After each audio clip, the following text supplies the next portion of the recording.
Dearest graduates of the class of 2020, congratulations. You have graduated from school and now the world is your oyster. Live every day as if it's your last, and remember, when life gives you lemons, make lemonade. While you're making lemonade, please also take a few moments to solve all the social ills and inequalities created by previous generations, and make sure you do us all proud. We, your parents and grandparents, screwed it up for you, but now we're counting on you, so don't mess it up. I'm sure you've heard many of these cliches before, perhaps more over the past few months. But that's not why I'm here today. I'm not here to suggest that I have all the answers or that my pearls of wisdom will guarantee you a lifetime of success. I'm not here to gloss over the immense uncertainty and anxiety you might be experiencing right now, or to place the weight of the world on your shoulders. What I am here to do today is to embrace the uncertainty with you, help you process and grow through it, and let you know that you are not alone. This is the anti-graduation graduation speech. I think we can agree that we're facing a lot of new unknowns now, but this isn't the first time we've faced uncertainty, nor will it be the last. Uncertainty is a part of life. The good thing is, it's something we can learn to cope with and grow through. And so, I'd like to tell you a bit about my own experiences with uncertainty. School, for some of you, it was a great time of happiness, popularity, growth, and a total lifesaver from the big wide world. For others, it may have been more challenging. For me, school was a roller coaster. On the one hand, I was fortunate to have a supportive family and a close circle of friends. I had copious amounts of fun and was blessed to find a passion for theatre, something that still gives me great joy to this day. On the other hand, I was extremely shy and insecure about almost everything. I'd watch from the sidelines as certain friends flourished in certain situations, all carefree and glowing, while I quietly hid my insecurities and internalized my shame. I, like many others before and after me, never felt as though I fit in. I wasn't white enough, nor was I black enough. Boys weren't into my braids, so I conformed, painfully relaxing my hair, which didn't win them over either. According to school standards, I wasn't academically strong, pressure that was only made worse by my dyslexia and the multitude of exams I failed.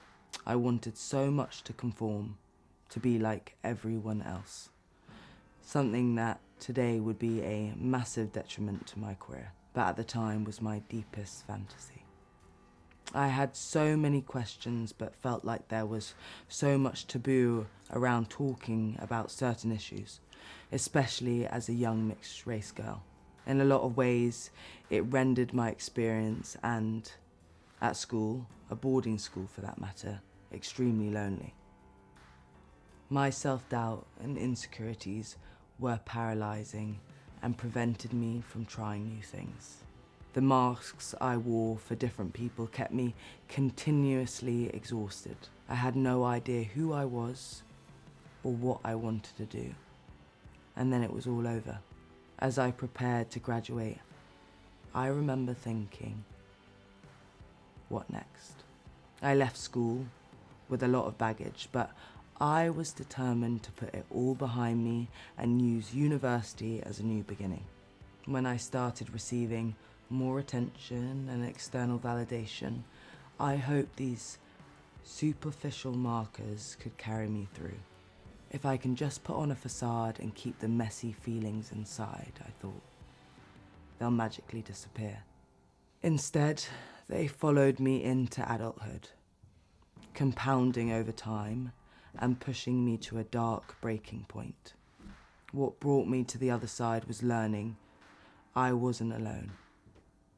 Once I was able to connect with others over our shared experiences and voice what was bothering me without judgment or shame, everything changed.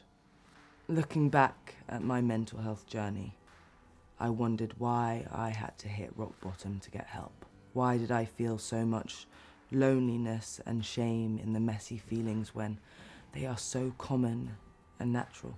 If only I had the tools and language to communicate to those around me. And so I founded my mental health organisation, Girls Talk, to provide a safe and supportive space to go to, no matter how big or small the problem, so no one ever has to reach a breaking point. Without being too preachy, I want to share some things I've realised throughout my journey. Things I learned later in life but wish I could have told my younger self. Uncertainty is natural. Sometimes school and those around you while in school can make you feel you should be on a path of knowing exactly what you want. I didn't. So let me be a voice that tells you it's okay if you don't know exactly who you are or what you want. Uncertainty leads to periods of growth, and it's incredibly important to sit with yourself, your discomfort, and learn who you are. There is no one path. Life doesn't move in a linear way. It takes time, and we are always growing. I'm still learning now, often from all of you. You can and should feel empowered to be a combination of things and pieces. You are not just one identity, and you can take unconventional routes after graduating. Fitting in isn't as important as you may currently think. Protect your self-worth and boundaries. Stand up for yourself. I'll say it again. Stand up for yourself. Refuse to let people walk all over you. Every time I didn't say anything and tried to fit in, I felt so heavy and minimized, making it near impossible for me to grow. I urge you to trust yourself. Ignore the external perceptions of who you should be and form your own personhood. Explore your passions and be curious about what brings you joy and meaning. Don't let the feelings of insecurity or need to conform hold you back. It's okay and completely natural to fail sometimes. Actually, it's important. We learn from failure. Also, be patient and kind with yourself, always, and especially now, and ask for help when you need it. Find your community. Find your people and nourish your relationships. You do not have to go through all of this alone. I used to feel isolated, but finding a community with shared experiences helped me see that I wasn't alone, and normalize those experiences. Find those who share your values. They are out there.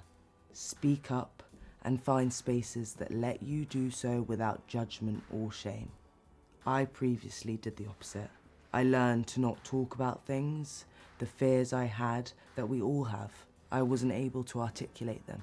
If I had opened up back then, I would have realized that these things are natural. Take care of yourself, but also take care of others. Listen and encourage others to do the same. Whatever you're going through isn't trivial.